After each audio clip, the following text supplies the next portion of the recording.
Hey everybody, this is Andre here with the Kevin Breeze channel, and this is tips, tricks, and hidden features for the AT&T Radiant Max. Today, I'm going to be going over some different things about this phone that you might not know yet. Let's get started.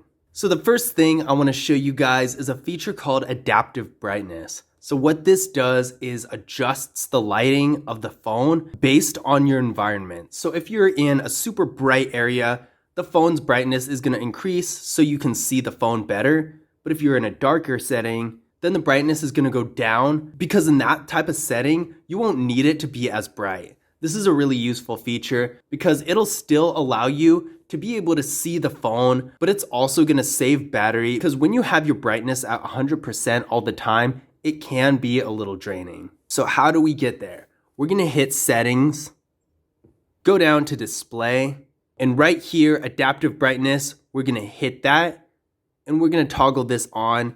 And now the phone is going to change its brightness based on the environment and it'll give you all the benefits with that. Now you might notice right here at the top right corner of the status bar, we see the battery percentage. Now a lot of people do like this here, but some people might think it's a little cluttery and might want to get rid of it. Well, I'm going to show you how to do that. So you're going to hit battery from the settings menu. And right here where it says battery percentage, all you need to do is toggle that off and you're good to go. The battery life is not going to be there unless you pull down the notification center, then you'll see it there. I personally like to keep it off just because you can still see the battery percentage if you pull down the notification center. So it's really not necessary in my opinion to have it on the status bar at all times. But definitely whatever you like, you'll be able to do. And while we're in the battery menu, I am going to show you a couple other battery features. So if you're ever in a situation where your battery keeps draining and you don't know why, you can actually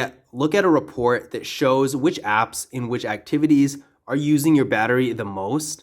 To do this, you're going to hit these three dots right on the side and hit battery usage. And this screen is going to show you which activities are using your battery the most. So for example, if you're on a certain app all the time and you don't know it's draining your battery, or even better, if something's running in the background, that's a real big thing that happens a lot of the time. You'll be able to see it on here and make the necessary changes to avoid that in the future. Now, if you're ever running low on battery and you can't get to a charger in time, you can always turn on battery saver. So what this is going to do is put your phone in a really low power mode that consumes less energy so you can buy some time until you get to an actual charger.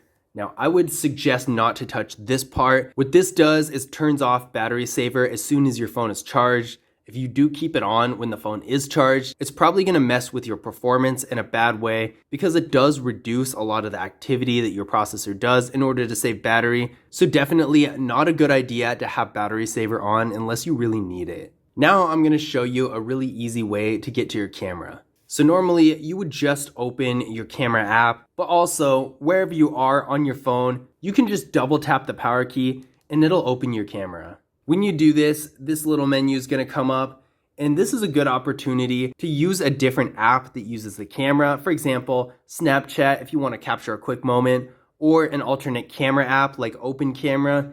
Either way, it's a real convenient way to access it without actually having to search through your menu or your home page. Now you might notice this navigation bar here at the bottom. It's the classic 3-button Android navigation that you might be used to if you've been using Android for a while. But there's a new one called gesture navigation that I'm going to show you how to get. So we're going to hit settings here, go to the search bar and look up system navigation. So we're going to hit this right here. And now we have the option between 3-button navigation and gesture navigation. So when you select gesture navigation, the buttons are going to be replaced with this little bar right here. And there are a couple of controls to it that are really easy to get used to. So the first one is the replacement for the home button. All you need to do is swipe up and it'll go to your home screen. And then to get to your recent apps, you're going to drag your finger up from the bottom. And to go back, you're going to swipe from left to right. It's really simple and I really like it.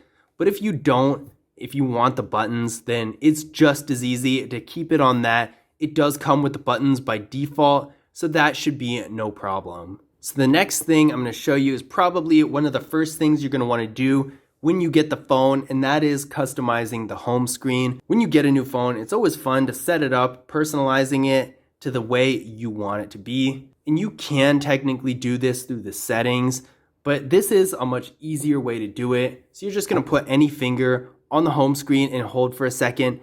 This is gonna come up. You have a bunch of different options. You have the home settings, widgets, wallpapers. There's a lot you can do with the home screen of this phone. And this is an easy way to access all of it without having to search through the settings menu for a bunch of different things. Now the next thing I'm going to show you is screen time. So what screen time is a place in the settings menu where you can see exactly how much time you spend on your phone in general and different apps as well. So we're going to hit settings, go to apps and notifications, and screen time is right here. And here, this is gonna tell you how much time you spend on your phone, and it's gonna tell you how much time you spend on different apps. It'll also allow you to set timers for the apps. So if you don't wanna be on there for too long, or if you're using it for parental controls maybe, it's gonna make it a lot easier. Now this feature is a real popular one that I personally like a lot, and this is dark theme. So to get dark theme, we're gonna hit settings, we're gonna go to display, and toggle on dark theme right here. And there we have it. I really like this feature. I've had it on my phone since it was available, and I really haven't switched it off. But I do suggest if you are new to smartphones in general, or even just to this phone, to play around with it and see which mode works best for you. I know this mode can technically be easier on the eyes, which is why a lot of people use it. I personally just use it because I like how it looks.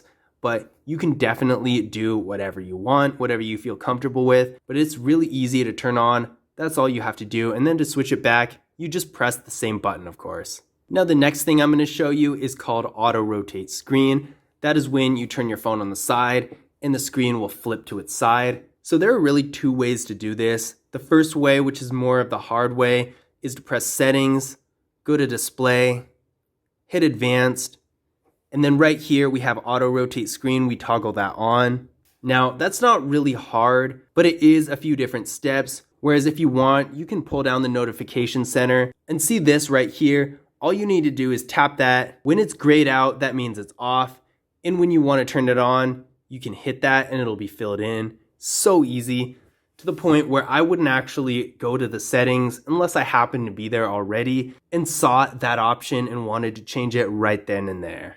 Now the last thing I'm going to show you guys is the screen timeout. Have you ever been in a situation where you're trying to read something or show somebody something on your phone and the screen just falls asleep on you? Well, I'm going to show you how to avoid that annoying experience. So we're going to hit settings one more time, go right back to display, hit advanced, and right here we have the screen timeout.